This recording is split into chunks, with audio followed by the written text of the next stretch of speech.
मान पर्रा के ट्वीट मामले पर स्पीकर और पर्रा में रसाकशी देखने को मिली। स्पीकर अब्दुल रहीम राठर ने वहीद पर्रा के ट्वीट का तस्करा किया जिसमें उन्होंने अपनी कट मोशंस की अदम शमूलियत का जिक्र किया था। स्पीकर ने कहा कि वहीद पर्रा ने अपनी कट मोशंस ताखीर से जमा कराई जिसके सबब इसे शामिल नहीं किया जा सका। स्पीकर ने कहा कि जवाबित की पासदारी लाजमी है। स्पीकर ने पर्रा पर ऐवान को गुमराह करने का इल्जाम लगाया। इस तबसरे के बाद पीडीपी और एनसी अरकान के बीच खींचतान शुरू हो गई। पर्रा ने स्पीकर के तबसरे पर एतराज जताया जिससे नेशनल कॉन्फ्रेंस अरकान बरहम हो गए। स्पीकर ने पर्रा से कहा कि ऐवान को गुमराह करने की कोशिश करने पर आपको माफी मांगनी चाहिए। मैं आपका दुश्मन नहीं हूं। स्पीकर की बातों पर पर्रा ने कहा कि उन्होंने कवायद की खिलाफ वर्जी नहीं की है। सज्जाद लो ने कहा कि वहीद पर्रा को अपनी बात कहने का मौका दिया जाना चाहिए। उन्हें कुछ तशवीश है। मेराज मलिक और एनसी अरकान ने पर्रा पर इल्जाम लगाया कि पर्रा सोशल मीडिया का इस्तेमाल स्पीकर और ऐवान की छवि खराब करने के लिए कर रहे हैं। उन्होंने पर्रा से इन हुक्काम का नाम लेने को कहा जिन्होंने इनके कट मोशंस को शामिल करने से इनकार किया।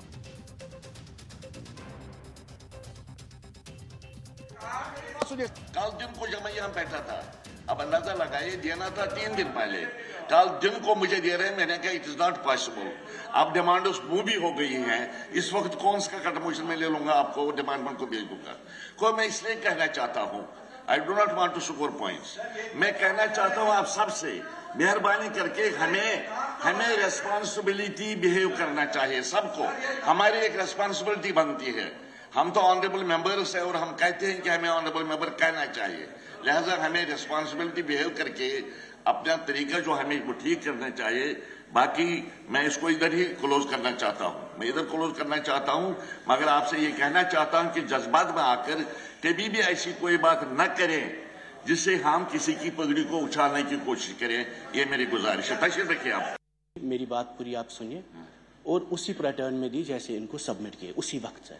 उसके बाद जब मैंने देखा कुछ आई है कुछ नहीं आई है, फिर मैंने उनको वापस फ़ोन किया, मैसेज भी किए। इन्होंने कहा नहीं जी, इनके बारे में हमें नहीं लेनी है। I don't want to name people and officers जो उनको नहीं लेना चाहते थे इस हाउस में। और मुझे कोई इल्ज़ाम तराशी नहीं है। कोई भी बहुत मेंबर्स ने बोला यहाँ कि जवाबों पे हम सेटिस्फाई नहीं थे। मैक्सिमम पीपल सेड कि जवाब ऐसे मिल रहे जैसे आरटीआई के जवाब मिल रहे हैं। उस पर भी मैं इल्ज़ाम तराशी नहीं करता हूँ। फिर मैंने आपकी नोटिस में लाया एक मिनट से मैं बताऊंगा। मैं पहली मेरी बात यह है कि जिस हिसाब से जिस पैटर्न से मैंने सबमिट किए सारे 150-200 मैंने कट मोशंस किए, वो रिकॉर्ड में आए।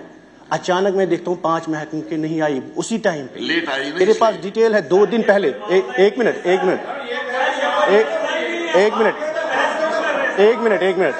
आप मुझे बात कंप्लीट। मेहराज साहब एक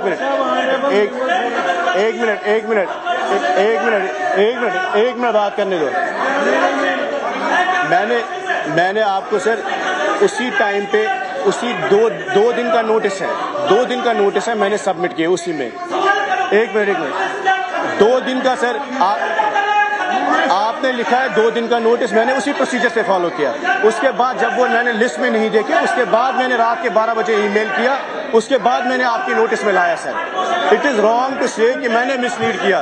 कल दिन को जब मैं यहाँ बैठा था, अब अंदाजा लगाइए, देना था 3 दिन पहले, कल दिन को मुझे दे रहे हैं। मैंने कहा इट इज नॉट पॉसिबल। अब डिमांड मूवी हो गई है, इस वक्त कौन सा कट मोशन में ले लूंगा, आपको डिमांड को भेज दूंगा। को मैं इसलिए कहना चाहता हूँ, I do not want to score points. मैं कहना चाहता हूँ आप सबसे, मेहरबानी करके हमें रेस्पॉन्सिबिलिटी बिहेव करना चाहिए। सबको हमारी एक रेस्पॉन्सिबिलिटी बनती है। हम तो ऑनरेबल मेंबर्स है और हम कहते हैं कि हमें ऑनरेबल मेंबर कहना चाहिए। लिहाजा हमें रेस्पॉन्सिबिलिटी बिहेव करके अपना तरीका जो हमें वो ठीक करना चाहिए।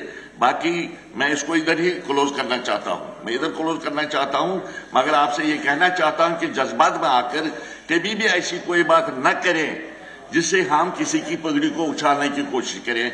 ये मेरी गुजारिश है। तशरीफ रखिए आप।